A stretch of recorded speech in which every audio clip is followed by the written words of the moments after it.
"5 miles above the moon, Dave Scott and Jim Irwin looked out the window of their lunar module down toward Al Worden in the command module, which had completed its separation maneuver.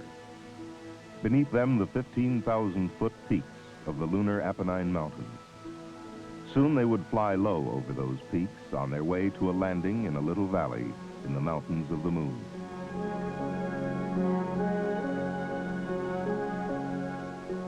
Coming up on pitch over.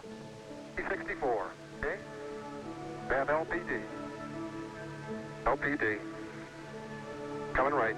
Out their window, they could see the sinuous meanderings of the lunar canyon known as Hadley Rill as they brought their lunar module, called CINE Falcon, toward its landing, and the beginning of what would be one of the most significant chapters in the history of scientific exploration. 9% fuel. To 200, minus 11. 150, minus 7. Minus 6. 120 feet, minus 6. Minus 5, 100 feet at 5. 9% fuel. Minus 5. 80 at 5. Minus 3. 60 at 3. 50 at 3. Cross pointers look good. 40 at 3. 33. 25. 2. Okay, I've got some left. 7% fuel. 20 at 1. 15 at 1. Minus 1. Minus 1. 6% fuel. 10 feet, minus 1. 8 feet, minus 1. Contact.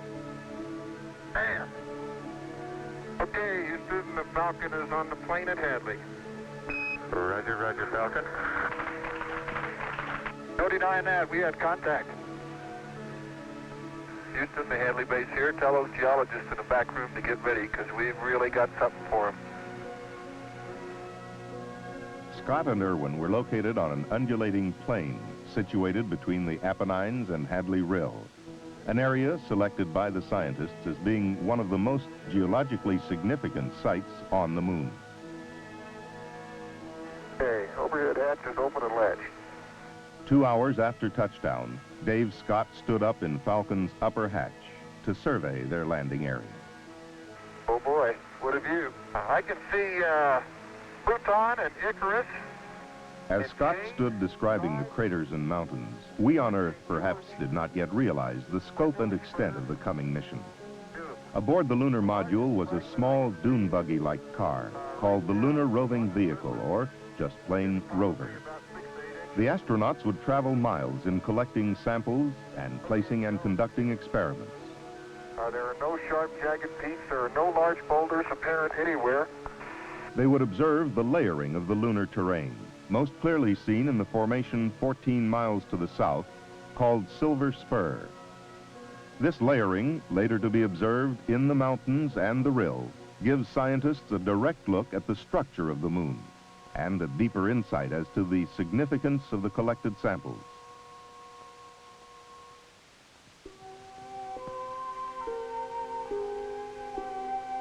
The journey of Apollo 15 had begun 4 days earlier, July 26, 1971. The crew, Dave Scott, spacecraft commander and veteran of Gemini 8 and Apollo 9. Jim Irwin, lunar module pilot, who would explore Hadley Rill and the Apennine front with Scott. Al Worden, command module pilot, who would remain in lunar orbit operating an extensive array of cameras and experiments and making observations which, when coupled with the surface work of Scott and Irwin, would give the most comprehensive picture of the moon's structure and history ever achieved. We have complete clearance for launch. We are go. 15 seconds. Guidance internal. 13, 12, 11, 10, 9, 8. Ignition sequence start. Engines armed. 5, 4, 3, 2, 1. All engines running. Launch commit. Liftoff. We have liftoff at 9:34 a.m. Eastern Daylight Time. Tower is clear. And we have a roll program. Roger. Precisely on schedule, 9:34 a.m., Apollo 15 lifted from the pad on its way to the moon. And we have a pitch program. Roger. Roger. With the exception of a few minor problems, the trip out would be uneventful. The command module Endeavour, carrying the lunar module Falcon, would arrive in lunar orbit with Scott's announcement, Hello, Houston. The Endeavour is on station with cargo, and what a fantastic sight. Oh, this is really profound.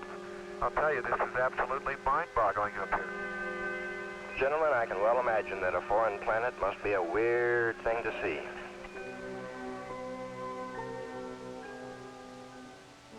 July 31st. After a night's rest, Dave Scott descended into the lunar morning.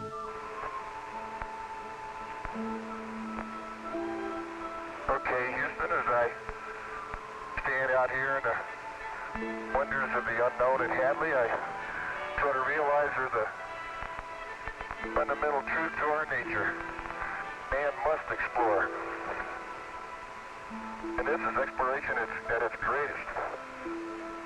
Scott was then joined by Jim Irwin.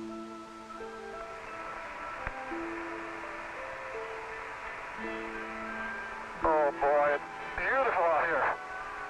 Reminds me of Sun Valley. Their first job was to get the lunar roving vehicle out of its storage bay. Looks like she's coming down okay. No. Hey, can you pull it out a little bit, Jim? About that. That looks good. Boy, is this dirt soft. Like soft powder snow. Next, the astronauts tried out the rover. During this test drive, one failure showed up. The rover was designed to steer through both its front and rear wheels. But I don't have any front steering, Joe. Like this rear steering, Dave. Yeah. In use, the absence of front wheel steering would hardly be noticed. Then they loaded the equipment they would need for their geological survey and boarded the rover for their first exploration. Okay, we're moving forward, Joe. Roger. They were headed toward St. George Crater, located on a mountain slope above Hadley Rill to the south of the landing site.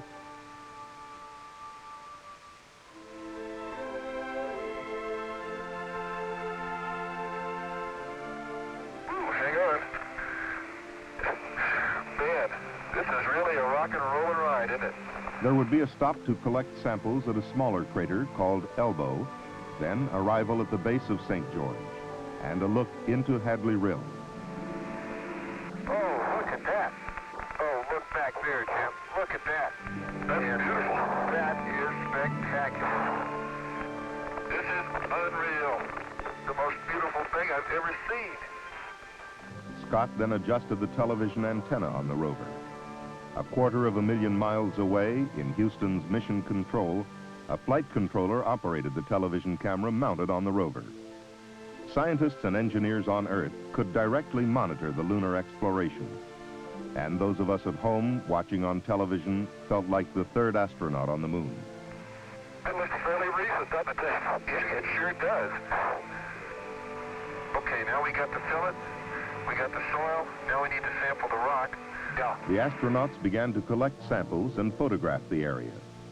The samples would consist of rocks picked up with a rake-like device, soil samples, selected rocks, and chips taken from boulders. Can you imagine that, Joe? Here sits this rock, and it's been here since before creatures roamed the sea on our little Earth. They would also drive core tubes into the lunar soil to collect contiguous specimens from beneath the surface. But now it was time to return to the lunar module. Not to end this first work period on the lunar surface, but to begin another phase.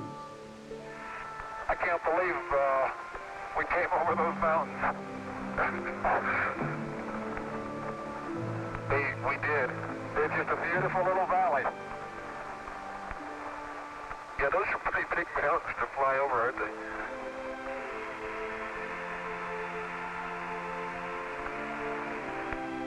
After returning to the LEM to load equipment, they moved to a nearby location to set up a science station similar to those left on previous missions.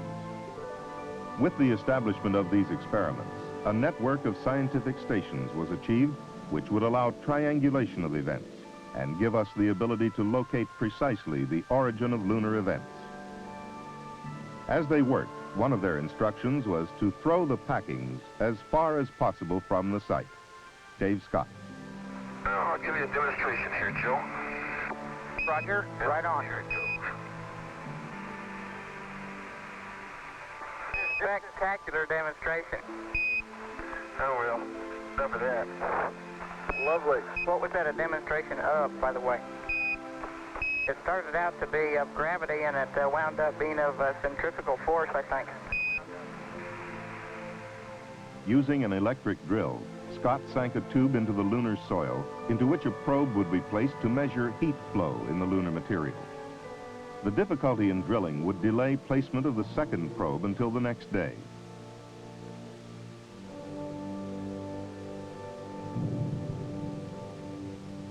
The science station was then activated, and Scott and Irwin closed Falcon's hatch on EVA number 1. And Tchaikovsky is big enough so that you do get some, at least optical impressions of the central peak being higher than the ridges, but I think it's just because the basin is 60 miles above the moon, Al Worden orbited in the command module Endeavour, operating experiments, his observations adding to the wealth of scientific data already accumulated. Okay, I'm looking right down on Litro now, and a very interesting thing. It looks like a whole field of small cinder cones down there. The detection of cinder cones, clearly of volcanic origin, helped solve another element of the controversy about how much of the moon was formed by volcanoes and how much by meteoroid impact. Worden was operating a series of experiments in the scientific instrument module. These included a mapping camera to shoot lunar features and simultaneously the star field for accurate location of these features, a panoramic camera, a laser altimeter for accurate topographical mapping, and a series of experiments to analyze the chemical makeup of the lunar crust. In the estimation of a number of scientists, this orbital research station would provide the most important information collected during the mission. Okay, down the ladder to the plains of Hadley. August 1st, Scott and Irwin prepared for their second day on the moon. And as Scott checked the inoperative forward steering of the rover, You know what I bet you did last night, Joe? You let some of those Marshall guys come up here and fix it, didn't you? It works, Dave? Yes, sir. It's working, my friend. Beautiful. their destination was the base of the Apennine front. Here they hoped to find some of the basic substance of the lunar highlands. As we drive up sun here, I can see Mount Hadley, and the linear patterns in it are really remarkable. Then they began the physical sampling of the Apennine front, stopping at 4 craters in their traverse. Oh boy, it's a nice little crater, isn't it? It sure is. Okay, Jimmy, let's go to work. Roger. Look at that. Almost see twinning in there. Guess what we just found? I think we found what we came for. Crystal and rock, huh? Yes, sir. You better believe it. To the untrained eye, it looked like just another rock. But its large crystals, formed in pairs called twinning, showed it to be a section of primal lunar crust, formed during the earliest history of the solar system, not obliterated by billions of years of impacts and lava flows. It was a key to many mysteries. Was the early lunar crust molten? Why differences in color and density between the highlands and lowlands? Nicknamed the Genesis Rock, it stands as a major clue in unraveling the formative processes of the moon, the Earth, and the planets. Make this bag number 196 a special bag. Yes, sir. Joe, this crater is a gold mine. And there might be diamonds in the next one. Yeah, babe. Then we saw another practical use of television in lunar exploration. And Dave, you're going to want to cinch up Jim's collection bag probably before you go much longer. It's coming very loose there. Okay. Coming very loose. Let me do it right now, Joe, so we don't forget it. Roger, we sure don't want to lose that one. I don't know what we'll do without you, Joe. Okay, Jim, let's get on a rover and head back to Havre. Gee, it's nice to sit down, isn't it? Oh, it is. Okay, and we're on our tracks. Roger. And follow them home. There's sure a lot of neat rocks in Dune. Too bad we can't spend some more time. On your next trip. Yeah, next trip, you're right. Making me seasick. What do you expect traveling on the Mare? They returned to the science station where Scott once more manned the drill to place the second heat flow probe and later to get a deep core sample. The difficulty in drilling was shown by Scott's hands, which would carry bruised fingernails from his efforts for several weeks after the mission. Okay, Dave, take heart. You've got just 1 minute of drilling left. Okay, we made a little money, didn't we? And over fifth. It was time to get back into the LEM and end EVA-2. The drill and attached sections were left in the ground for removal during the next day's traverse. On Earth, scientists pored over data from the television, from the astronauts' descriptions, and from the orbiting experiments. The 1,400 photographs the crew would return would themselves constitute a major scientific legacy. Lunar exploration was achieving a new maturity. We are now exploring to test new hypotheses, and the pieces were fitting together. One scientist, when asked why he didn't sit down and rest after an around-the-clock session, replied, "I can't. I'm too excited." Oh, it's nice to be outside where you can stretch a little bit. Okay. Head to the site. Hey, I'll meet you up there. Out to the drill. We last left our friend. Oh, it's our friend, huh? Yes, it is. If we could just get our shoulder under that. Okay. Their first stop was at the drill they had left during the second EVA. This core tube was the deepest sample ever collected from the moon, perhaps the deepest we would ever get. 8.5 feet beneath the surface, cutting through 58 distinct layers.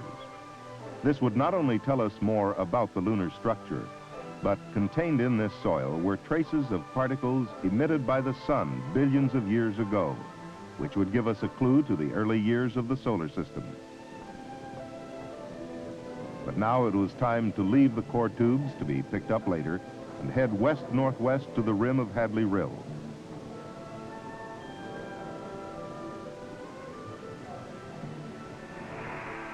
And look at that rill. How about that? I can see maybe 10 very well-defined layers within that unit.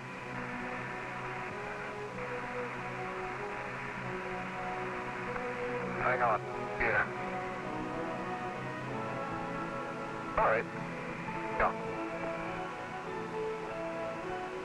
Very soft, but I can stuff it over that rock.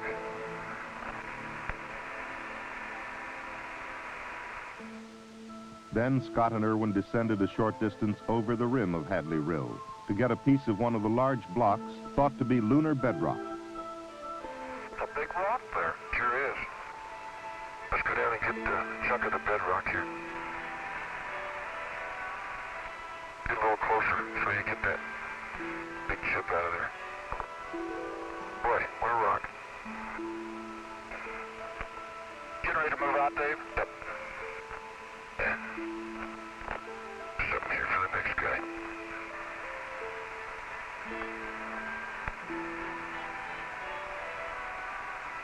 Okay, hop on and we'll get on with it here. They buckled their seat belts for the ride back to the lunar module. Oh, what a big mountain that Hadley is. Yeah, it's beautiful. Sun is really fierce.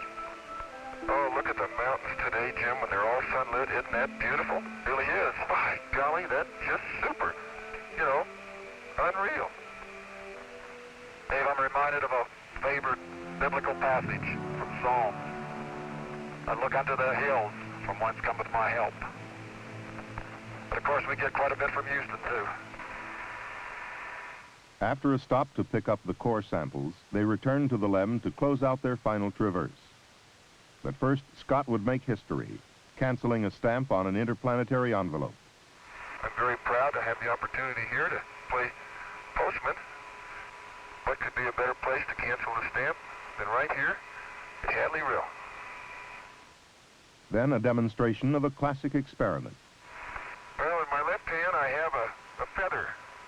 In my right hand, a hammer. And I guess one of the reasons we got here today was because of a gentleman named Galileo a long time ago who made a rather significant discovery about falling objects in gravity fields. And we thought that where would be a better place to confirm his findings than on the moon. And so we thought we'd try it here for you. The feather happens to be appropriately a falcon feather for our falcon. And I'll drop the two of them here, and hopefully they'll hit the ground at the same time. How about that? That proves that Mr. Galileo was correct in his findings.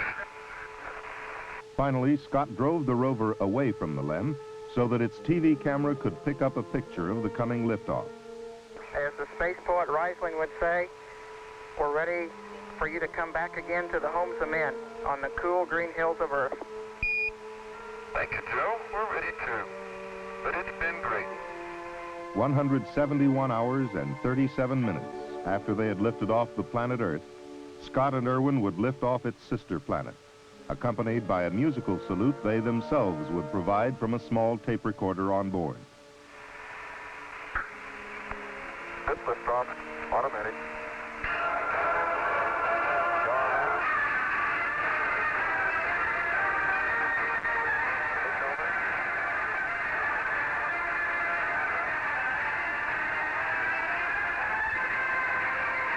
About 306.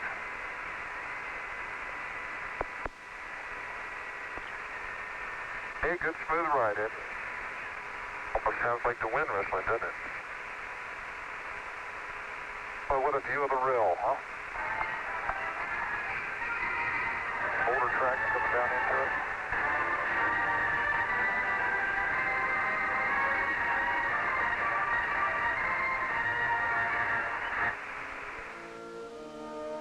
The rendezvous and docking procedures were flawless, right on the money. But their jobs were not over yet. They would spend 2 more days in lunar orbit gathering data from the experiments and photography. 1 more day around the moon than any preceding mission. On August 4th, they prepared to come home. But even on their last orbit of the moon, they had another experiment. 3, 2, 1, launch. A very pretty satellite out there. They placed in orbit a subsatellite, the first ever launched by a manned spacecraft. It was designed to circle the moon for a year, measuring variations in lunar gravity, the strength and direction of interplanetary and Earth magnetic fields, and the flow of charged particles in space. Tracking stations have acquired the satellite. Oh, very good. Then the burn to bring them back to Earth. But their jobs were far from over. 172,000 miles from Earth, Al Worden left the spacecraft to retrieve the 8,000 feet of film contained in the cassettes of the experiment bay cameras. Later, they would turn their X-ray spectrometer toward the newly discovered X-ray pulsars, those mysterious black holes in space. At the same time, in accord with the previous plan, an Earth-based Soviet observatory scanned the same areas visually to help derive a model consistent with both sets of observations. During the trip home, the X-ray spectrometer would observe 7 X-ray sources and gather 50 hours of galactic data. Then, on August 7th, they looked into the fireball created by the heat of their re-entry into the Earth's atmosphere at 25,000 miles per hour. And there would be a heart-stopping moment as one of the 3 parachutes collapsed. However, the landing system was designed to use 2 parachutes. The 3rd parachute was an added safety factor. Today, that margin paid off.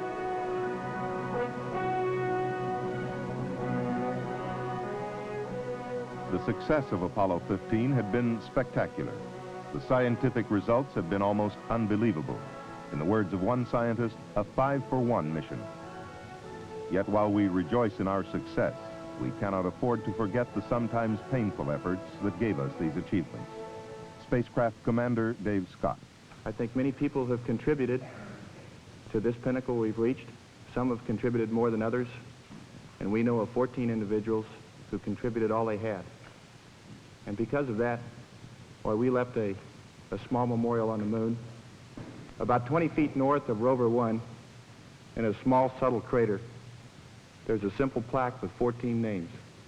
And those are the names in alphabetical order of all the astronauts and cosmonauts who have died in the pursuit of exploration of space. Near it is a small figure representing a fallen astronaut. We went to the moon as trained observers in order to gather data not only with our instruments on board, but with our minds. And I'd like to quote a statement from Plutarch, which I think expresses our feelings since we've come back. The mind is not a vessel to be filled, but a fire to be lighted. Thank you.